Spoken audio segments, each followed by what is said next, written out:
Okay, so you are at the webinar on open resources for sharing and integrating and benchmarking software tools for modeling the interactome in 3D.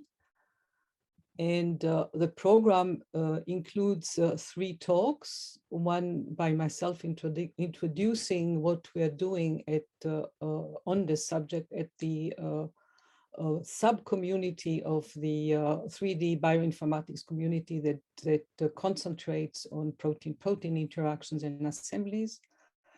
And this will be followed by 2 talks, one talk by Emmanuel Levy and Roland Dunbrack, and the other talk by Hugo Schweke, and I will introduce them in a moment. So my introduction concerns the current focus of the activity 2, which, as I said, is a subgroup of the 3D bioinformatics community. And it's about developing open platform for sharing and integrating and benchmarking the software tools, as you saw before. So activity 2 is an implementation. The subject that we are dealing with now is an implementation study of our community. And the goal for this implementation study, I would say the focus right now is a community-wide effort to improve the annotations and organize the information on macromolecular assemblies in the PDB. The specific aims are to review and evaluate available tools and resources for annotating and characterizing structures of macromolecular complexes in the PDB, which include proteins and other macromolecules. It's also for deriving workflows and standards for characterizing different versions of the same complex in the PDB and what the functional relevance would be, and produce a limited benchmark data set of selected biologically relevant macromolecular assemblies to use as examples for further development, method development, and analyses. The participation in this activity is right now 23 expert groups from 9 ELIXIR nodes and 6 external expert groups. So why is this important to focus on these goals? Well, there are a lot of technical advances recently that increasingly facilitate structural studies of complex protein assemblies that are varying in compositions, in conformational properties, and function. The PDB right now contains in excess of 90,000 protein assemblies and counting. So grasping this plurality is necessary to gain insights into the underlying mechanisms, whether they are physical, functional, or evolutionary mechanisms. We also need to better single out biologically meaningful assembly modes from those produced by non-native experimental conditions. And I will illustrate this in a moment, just briefly.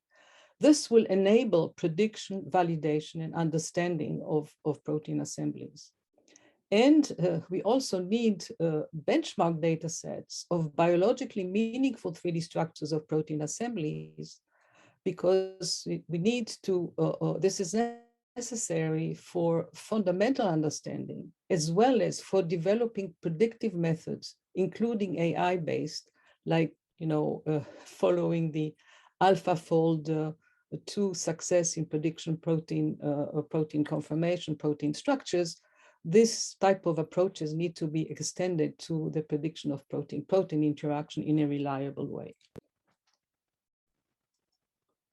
So examples of why it is necessary to really recognize biologically meaningful assembly modes, for example, from crystal structures, because in crystal structures, you have crystal contacts and you have the contacts that actually represent biologically meaningful contacts of the underlying proteins. But in many cases, the crystals are grown from only a portion of the full protein, or only a protein out of its normal biological context. And hence, because of the high concentrations in which, the crystal is prepared, high protein concentrations in which crystals are prepared, you get all kinds of interactions that actually are physically possible, but do not represent biologically meaningful interactions. And this is something that we will, talk about quite a lot during this webinar. So on the left-hand side, you have an example of a protein with two domains, where in the upper part you see a contact where you have an interface area of about 1,700 angstroms squared between two domains, which is a really respectable interface area, and hence a respectable possibility for this complex formation, this homo-oligomer here, homodimer. But this domain that interacts in this case is a membrane localization domain. And if you look at the crystal structure, the crystal contacts in the same crystal, you can build a different oligomer where, you have the two membrane localization domains really pointing towards the membrane, and a kind of a schematic membrane. And this is what is shown on the bottom of the left-hand side.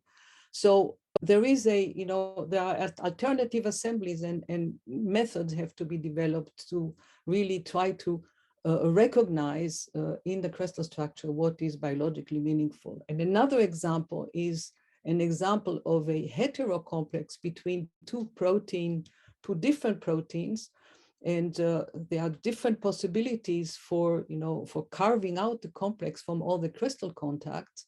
And apparently, the possibility that is suggested by the experimentalist may not be the one that is really observed in the cell. And because this heterodimer is actually prepared out of context, there is another membrane-bound bigger part for the bigger subunit that is not included in the crystal, and that would change the arrangement of the interacting proteins. So this is an important problem that one needs to deal with. So this is what we are focusing on. So what has been achieved, or what is being achieved in this activity? So we compiled a list of tools, methods, and tools and resources for analyzing and characterizing protein-protein complexes. And you'll hear about that a little bit later. And we also derived a first version of a community-wide benchmark data set of physiological and non-physiological homodimers. And this is something that you will hear about in detail in the other talks. And the next step of that we plan is to derive a similar benchmark data set for heterodimers, which is a slightly different problem. And we also obtained first results on the performance of tools developed by the community in discriminating between the two dimer categories. Can these tools be applied to select the physiological dimers and to separate the physiological and non-physiological homodimers?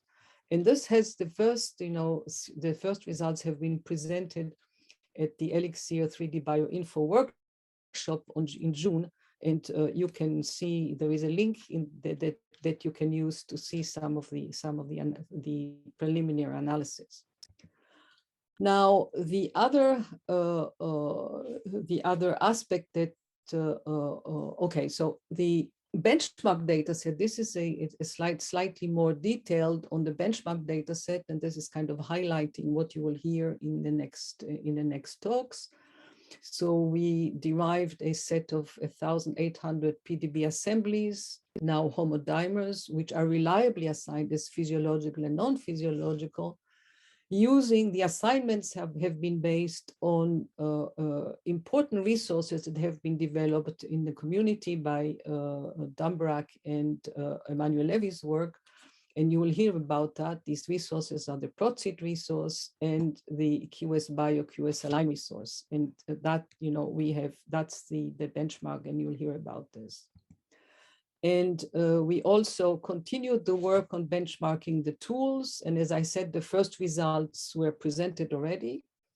In the second round of results on the performance of classifiers and the performance of using just raw scores, and you'll learn about this as well on the upcoming talks, is expected, in November, and we have some, some intermediate results that will be presented today.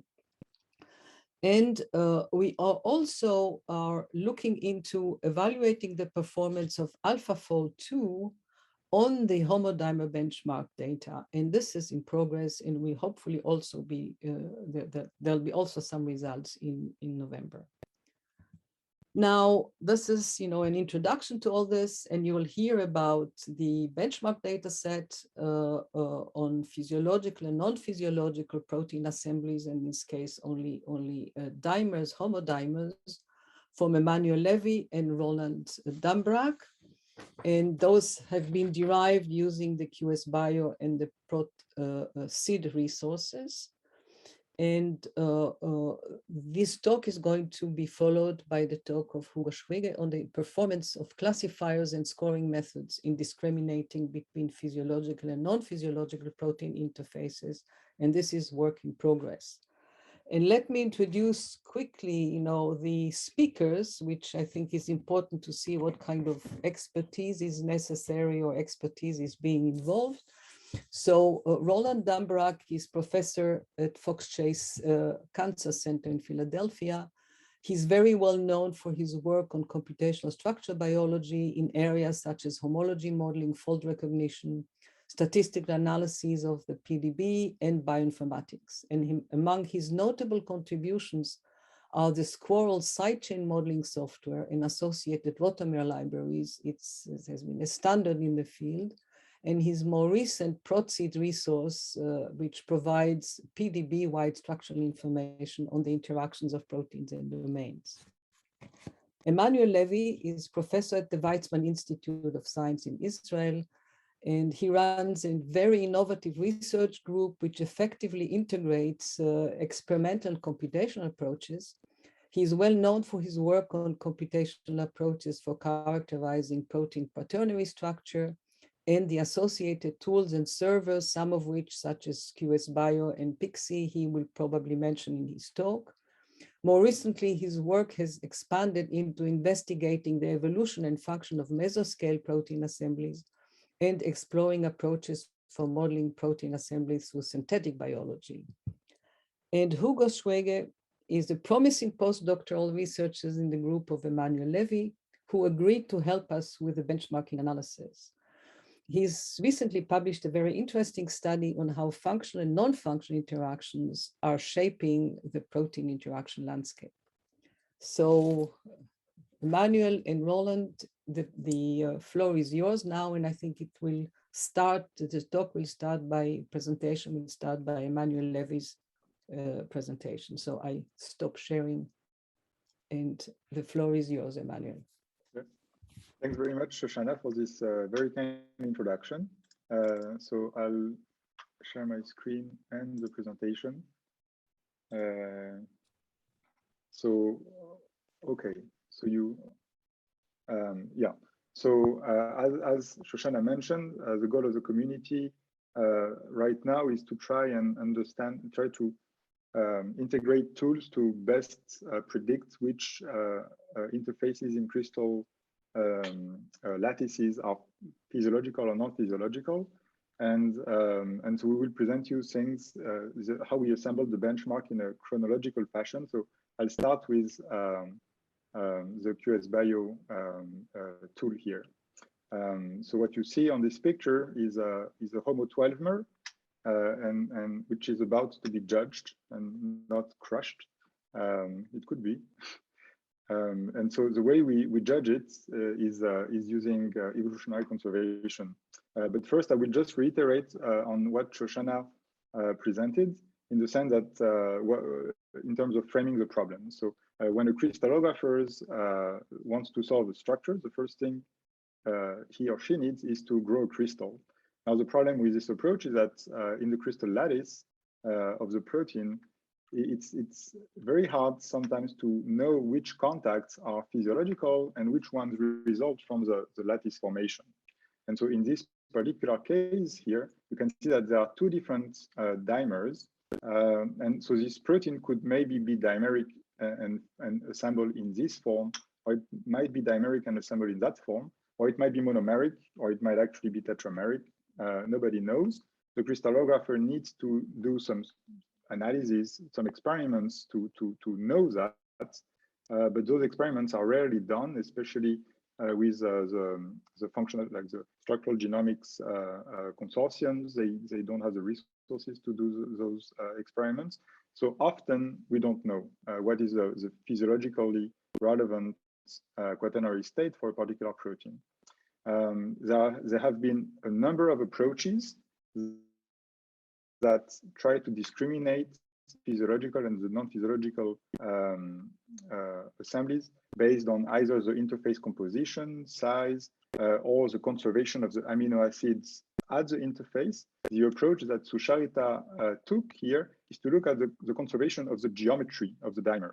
And so in this case, for example, if we take this dimeric form and we superimpose the whole dimer with all the dimers, we can find this homologue here that is similar, which lets us think that this dimeric form is a physiologically relevant one.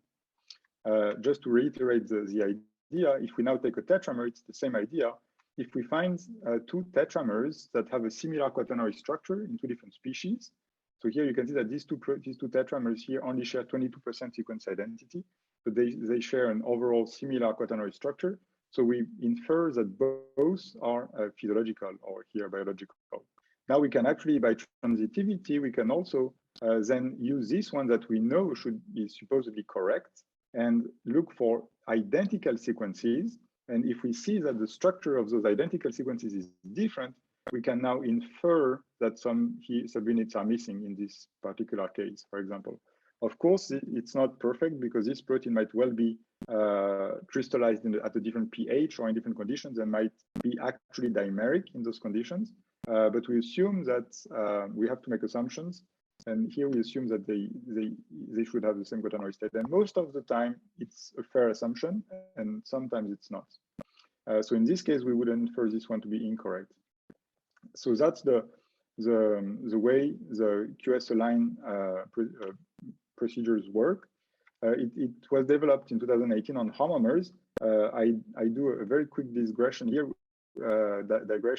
in that we just published now the procedure for heteromers. It's actually a way harder to annotate heteromers in this way, but we did it. Shoshana did it. So now, and this was enabled actually by, at the time, KPAX. Now there are other ways to do it, but at the time, there was not a single algorithm that would allow one to superimpose, for example, these two termosomes. You would get with any program that we tested, and we tested dozens segmentation faults. So KPAX allowed us to do this precisely because it allows one to superimpose large quaternary structures. So the annotations that we were able to infer using QS-align are not perfect, and so we benchmark them, and the error rates are as follow. And this is important to keep in mind because the benchmark that we now use as a gold standard is obviously not perfect. So when we say that two structures are likely correct because the QS quaternary structure is conserved during evolution, we are incorrect. We estimate that we are incorrect about 2% of the time. When we now use the information that that this quaternary structure here is identical to this one, and so it should share the same quaternary structure, but it's not. We infer that it's incorrect. When we infer that something is incorrect, we are ourselves incorrect 11% of the time. So it's harder to say, it's harder to correct structures than to validate them. That's what this shows. And overall, so the error rates would be like between 2 and 11%, depending on how many of each category we sample for the benchmark. So, so now when we selected structures for the benchmark, so initially we selected 977 structures, and because we wanted to have large crystal contacts only, so we don't have so many negatives. We have only 141 negatives, which are supposedly crystal contacts, and 836 positives. Importantly, in QSBio, we only annotate existing assemblies. We don't generate assemblies.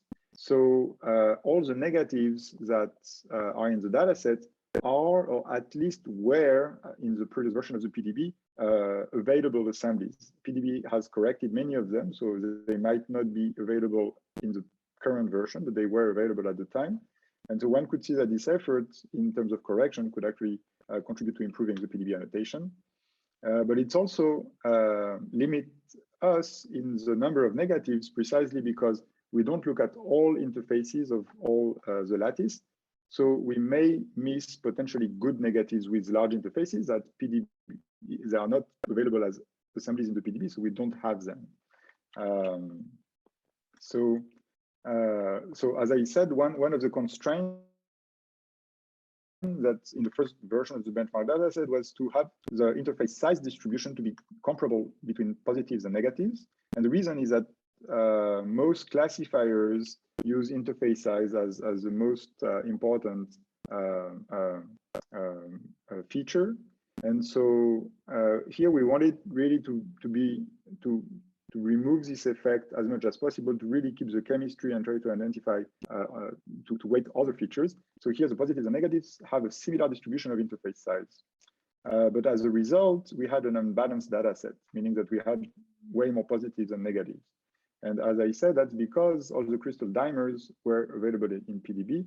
And so we aimed at mining all crystal interfaces to increase the size of the benchmark set. And that's when we contacted Roland, which who has a ProtSeed database that allows precisely to do that, to actually predict which interfaces could be physiological or not, but now not only considering the assemblies present in PDB, but all contacts in the lattice. So Roland, I give you the hand. Okay, thank you, Emmanuel. Share screen.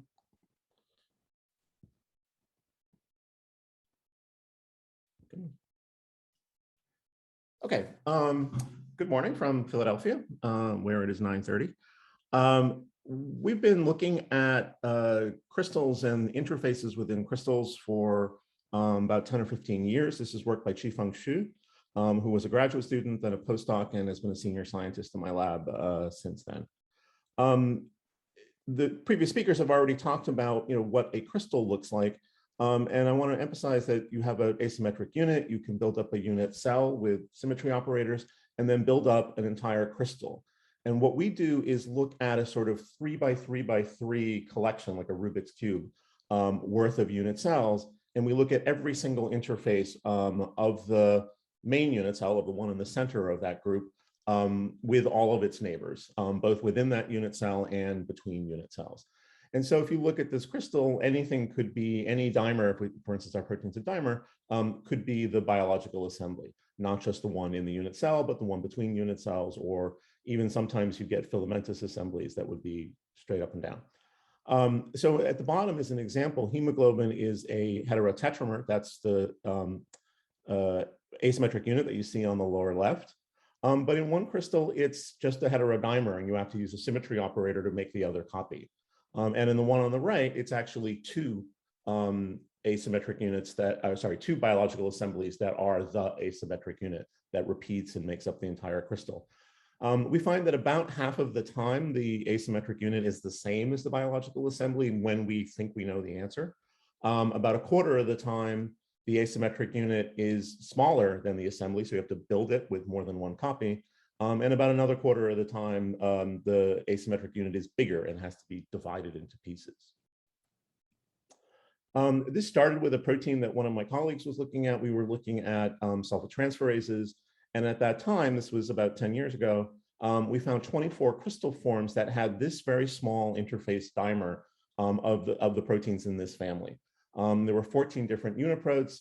They were 30 to 80% identical, and about 50 PDB entries. This is the data now. And one important feature is that all of these crystal forms had this dimer. So, all of these uniprotes, all of these different sequences, every single one of their crystals in 24 different crystal forms had exactly this dimer. And there was experimental data that justified this assignment as biological from cross-linking and protease suggestion and mass spec that was published around the same time that we started this. And so that we took that idea and thought, well, let's apply this to the entire PDB. And the procedure is something like this. We assign PFAMs to every sequence in the PDB. We have a fairly complicated procedure for that I think is a bit more effective than what PFAM itself does, at least for protein structures. We build this little 3x3 unit Rubik's Cube of unit cells. We identify all of the crystal forms that are unique. So we have one protein family and we might have 100 different PDB entries, but we might be able to divide that into 10 different crystal forms. And those are based on the symmetry operators, the dimensions of the crystal, the angles, but we also look at contacts within. So we compare one crystal to another crystal and see that the contacts are mostly the same in two crystals. And then we call that a crystal form, because we're not going to get more information from multiple structures of the same crystal form. And we want to know how many unique, you think of each crystal form as sort of a unique experiment on what are the possible interfaces that protein might take on. And so we do that at the chain level, where we do multi-domain chains that have multiple PFAMs in them.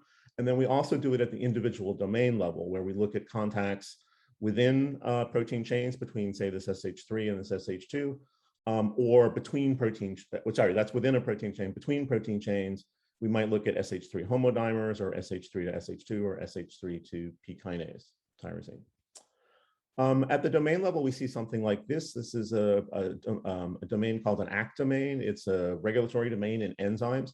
This is in the upper left is the dimer that is in 32 different crystal forms. It's in most of the assemblies that are in the PDB. That's what this 36 out of 37 PDB underneath means. How many of the PDB entries, 37 PDB entries, is this dimer present in the biological assembly that's annotated in the PDB? And then you can see in these many different protein families that have extra, domains attached to them, or that this ACT domain is attached to, many different kinds of assemblies that this homodimer that looks like this is present in all of them. And this work was published in Nature Communications in 2020. This is the website. I'm not going to go through it. Here's the website address. If you just Google ProtSid, you'll find it. But you can look up any particular PFAM or PFAM architecture and get information of the clusters, and they're sorted by size, the biggest at the top, and then they go downwards. And you get, whether this in PDB-BA tells you whether this dimer that is this cluster of dimers that we get if we're looking at all of these interfaces across all of the PDB and we cluster them. The table tells you whether those are in the assemblies that are deposited in the PDB or PISA's assemblies. And you can if you click that button, you get a PyMol session which you can investigate further. We found some interesting, dimers. Just to give you an example of an alpha-4, alpha-5 dimer of RAS. So it's of interest to know how and whether RAS homodimerizes. And we found a particular homodimer that was present in 16 different crystal forms of RAS, HRAS, KRAS, and NRAS. And around the same time, people were doing experiments in this experimental data to support this method of dimerization of RAS. We also looked at, you can look up any pair of different PFAMs or different kinds of chains. And this is the heterodimer of RAS with RAS effector domains or RAS associated domains. And again, those, if you dissociate them from their other, these multi-domain proteins, if you remove the other domains or only analyze the RAS and the RA interfaces, you can cluster across different proteins that may have different architectures but share at least one domain on each side. ProtSid also includes interaction of proteins with peptides, and so we cluster where peptides sit on larger PFAMs on sort of folded domains. So here's an example of kinases with the active site here and some regulatory sites in other sets of kinases across the PDB. We also do ligands and PFAMs, or protein folded domains, with nucleic acids. So on the left, you see PK, pyruvate kinase, and we cluster the different sets of ligands that overlap in volume. And you can see sort of active site and allosteric site sites where there are, and ion sites where there are different ligands bound in different PDB entries, and you can easily analyze each collection of those. Same on the right with proteins bound to DNA. So you can look at a protein binding, DNA binding protein, and see it attached to DNA in as many crystal structures as it's available in. And lately we've been looking at assemblies. I don't want to go through this in much time, but now we're clustering assemblies across the whole of PDB. And so here are 3 examples of cyclic assemblies, and on the right, a dihedral assembly of an octameric protein of PBGS. I think I skipped that, and I want to move on to the what we did with the benchmark. There's a couple of caveats with this kind of analysis. Is there are filamentous assemblies in the PDB, and there are also asymmetric assemblies that you have to think about. And most of the methods for this we would mostly consider symmetric homodimers. Finally, what we did for the this project for this benchmark is looking at non-physiological dimers. And we wanted to think, well, how do we identify non-physiological dimers using the data that we have? And the idea is that if there are multiple crystal forms of a particular uniprot construct, and by that I mean, let's say a particular protein sequence, a uniprot, plus a certain architecture of domains, like the SH3 and the SH2 domain, that would be different than SH3, SH2, and P kinase. So I'm thinking of a particular region of a particular uniprot sequence. If an interface is physiological, we would expect, if it's crystallized multiple times in different ways, that it should be observed in more than one crystal form. Perhaps not every single crystal form that a protein is crystallized in, but more than one. And if that number is high enough, then we might say, oh, this is likely to be biological. The contrapositive of that is what we're using for non-physiological dimers. If an interface is physiological, it should be observed more than once. The opposite of that is if any interface is only in one crystal form out of some number of crystal forms, then it's a non-physiological dimer. And so we use that method to identify about 700 more dimers for this project. So we looked at each uniprot that had at least 3 crystal forms by our definitions.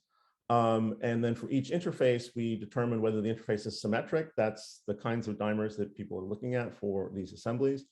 If it's isologous, asymmetric, and it's not in protsid, meaning we don't have a cluster for it, meaning that it doesn't exist in more than one crystal form, then we're able to add it to the list of non-physiological dimers. That turned out not to provide enough dimers at higher surface areas. And so we extended that by adding in homologs of each uniprot with better than 80% sequence identity. Then we sort of recounted the crystal forms and see how many crystal forms we have. So we could add more where now the crystal forms was at least 3. And we did exactly the same thing, with the same sort of procedure. We filtered out some EM and NMR structures that were giving people problems in benchmarking these, removed dimers with poor resolution or that had a lot of contact overlaps that had to do with problems with the symmetry operators. And then finally, we matched the surface area as well as we could to Emmanuel's physiological dimers, the same way that he did his non-physiological dimers. And so we tried to pick dimers from different bins at roughly the same sort of proportions as he had in his physiological and non-physiological data sets. And then I'll end with this. These are the surface areas that result. So Emmanuel's are this non-physiological, the 141 is this distribution. The physiological is relatively similar to that. That was his goal, is this, and here's the mean and median posted here. And then approach it, it's here. And it is narrower. These are somewhat smaller surface areas. We don't have we took everything, I think, over about 1100. And so this is a sharper distribution, but we made sure that we only started at about 400. And so in total, there are now 841 non-physiological dimers if you add those, and 836 physiological ones. So I will stop there.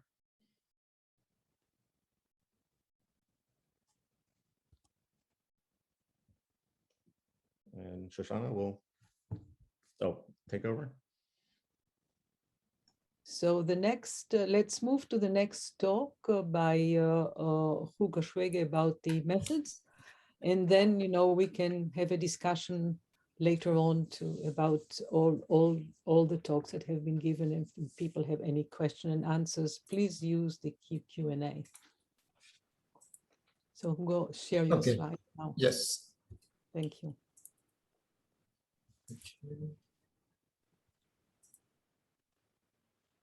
Okay. So everybody sees it, it's fine? Yeah, perfect. Okay, perfect. So thank you for the introduction, Shoshana. So, okay, my name is Hugo Schweke, and today I'm going to present you basically a work in progress, which is a community effort to discriminate physiological from crystal packing contacts in protein structures. So basically, to present the work briefly, 13 groups are participating right now to the evaluation. So each group offers features, integrated scores or classifiers to best discriminate between crystal contact and physiological interfaces. So for today, because it's a work in progress and to simplify a bit, we select the best feature and descriptor of each group, and we will evaluate the performance using a ROC curve. So here you have the results, for each of the 13 groups as the best feature, integrated score or classifier, what works best for each group, basically. You see you have 13 groups here. And you see that basically most of the groups are between 0.75 and 0.85. One group is a Kihara group that performs the best with 0.91. And basically it's very, it's relatively close. And also just a small side note that two groups did not integrate the key-found Dunbrack dataset, which is a bit important because in that case, the number of true and false of crystal contact and physiological interfaces is not balanced. So the AUC is less meaningful in that case, but anyway. So here is a ranking of the different group, so temporary ranking, and the descriptor that works best for them. You can see that there are mostly like a majority of integrated scores. It's written the I first. We have 7. There are also features that can work pretty well. For example, in the rester group, 0.8 or Foreman group, 0.84. And you have 4 features. You have the deep rank is deep learning also. So yeah, now we briefly, oh, sorry, forgot. And also we just computed the ROC curve for the delta ASA, just to see just by the interface size how we can discriminate crystal contacts from interfaces. And you can see that you already obtained 0.71. Okay, so now we briefly talk about the best performing methods. So the best performing method is the one from the Kihara group. So they use a meta predictor, which means that they design an overall score using the scores of the different participants, which was quite unexpected, in fact, because we are doing it also. And so basically they use the score correlation analysis of 122 scores of features from each participant.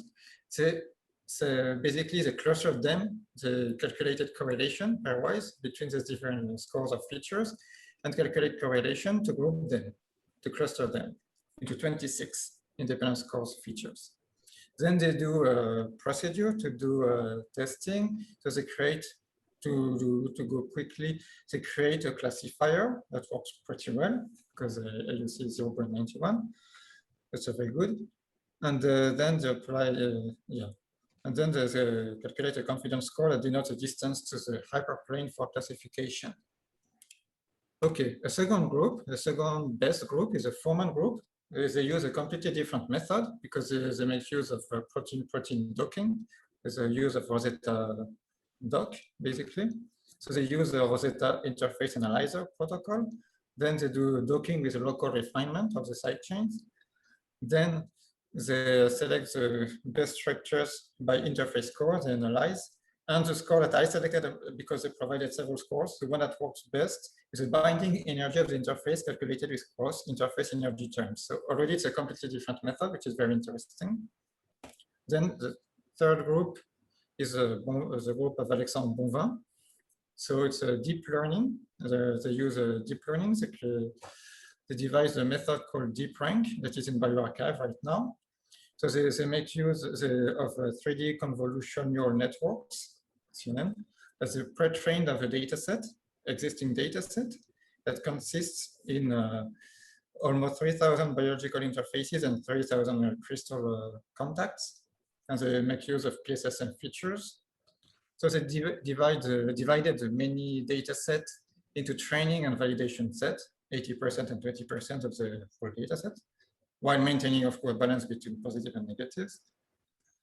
And then they also rotated, it's very specific to their method, each complex 30 times to get more information. So as you can see, it's 3 completely different methods that perform well, which is very interesting.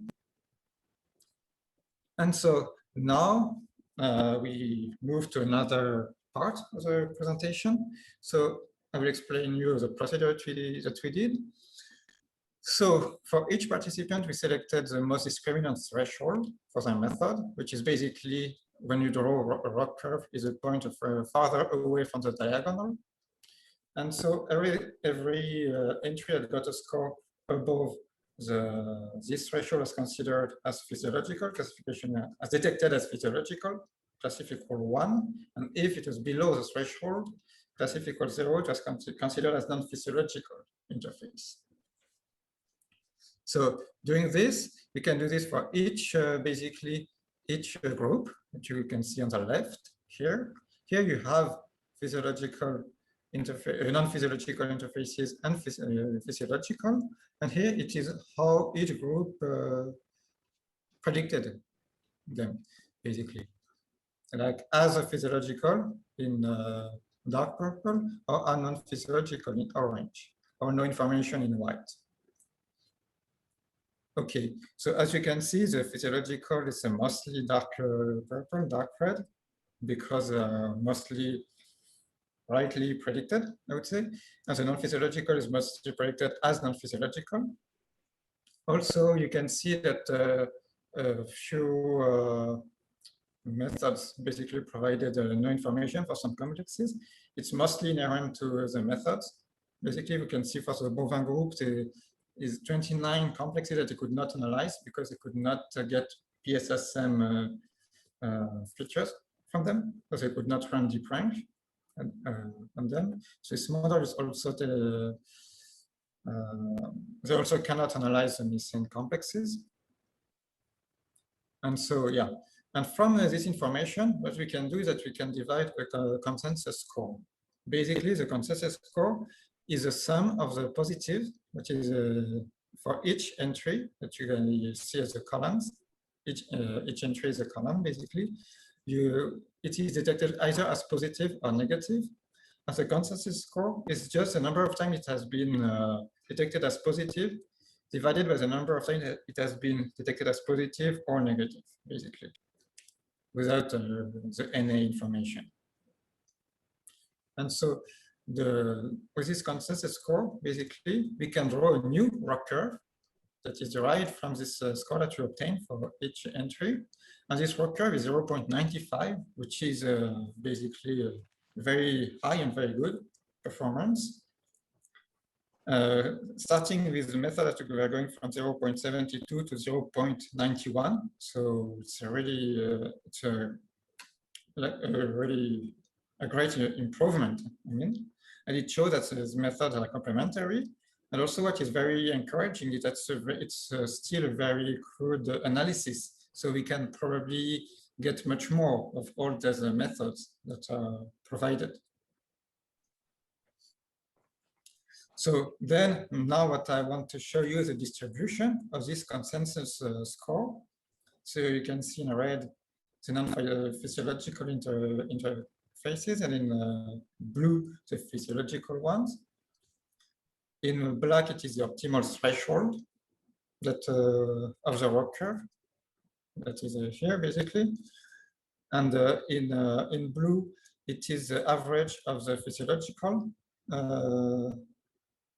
complexity, and in detected as physiological, and in red detected as non-physiological.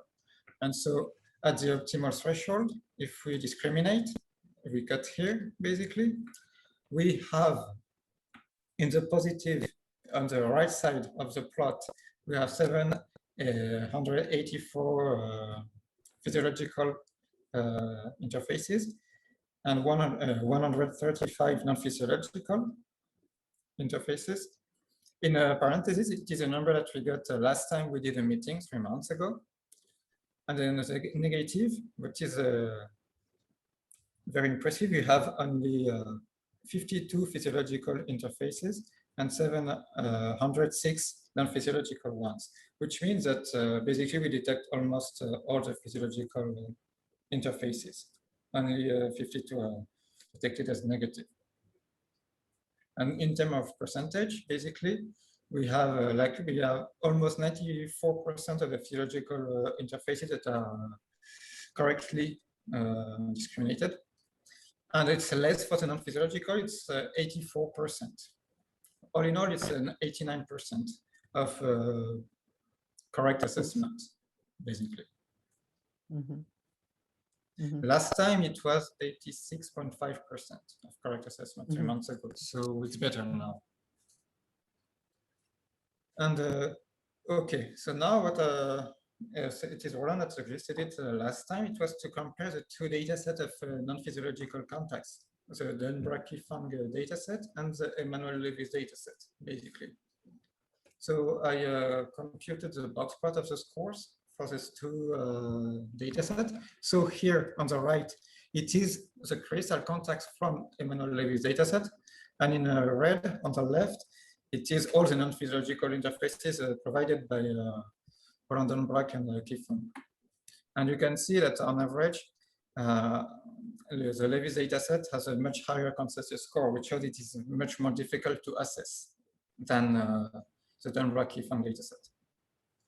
So you can see that if we check at the numbers, basically, we have 2/3 of the Levy's dataset that is correctly, 2/3 of the crystal contacts that are correctly assessed as crystal contacts, and 1/3 that is assessed as a physiological interface, basically.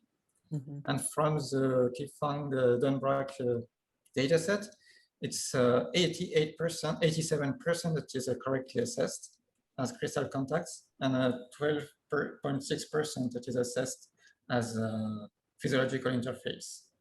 So I was wondering if with Emmanuel we discussed if it could be just because of the size of the interface, basically, because Roland Dunbrack, you can see here, Fung Dunbrack dataset, the interface size is surface area is smaller than in the Levy's dataset. So here it's QD 1500 is just a selection of all the contacts that are above 1500 angstrom squared, basically. And in this case, it's harder, basically, to predict correctly. We drop from 87% to 80% of a good assessment, but it's still much higher than the Levy's dataset. And so it seems, in conclusion, that Dunbrack-Fung dataset seems to be easier to predict than Levy's one. So it could be because of the size of the interface, but maybe not entirely. It also could be due to the wrong annotation of physiological interfaces at crystal contact. So what could be consistently discriminated as a physiological interface could maybe be actually a physiological interface wrongly annotated as a crystal contact. That's a possibility, we don't know. And so in terms of difficult cases, we have 10 physiological complexes that got consensus score below 0.3 that are like really almost all the time assessed as crystal contacts, and 19 non-physiological complexes that got a consensus score above 0.7 that are consistently assessed as physiological interfaces. So in this case, it might be useful to have a manual inspection of this complexes. And so now a few two outstanding questions that we could ask ourselves. That, as I said, no benchmark is perfect. Possibly there are a few wrong annotations in the benchmark. Of course, it's not possible to manually inspect all the complexes, but maybe the ones that are very problematic, to understand why they are so problematic. And also another question is how should we consider the meta predictors in the evaluation for each participant? Because it's not exactly at the same level as the features integrated score. So it's a question that we have to ask ourselves. And so in conclusion, that this preliminary analysis show that the different methods are complementary, basically. And we could highlight this using a consensus score, which is a very crude score, but still we show that there is a real complementarity. And also following the work from the participants to complete the dataset, because 3 months ago you had a lot more, some groups are missing PDBs that they could not analyze, missing entries. They tried to complete as much as possible. And so we got a better evaluation, basically. And also it was, we're not sure about it, but the consensus score was improved. And right now it's almost 89% of the entries that are correctly classified is the score, basically. And just a remark is just that a few participants just need to complete a bit the analysis, and then I think we should have everything. And so that's it. Thank you for your attention. And now it's time for questions.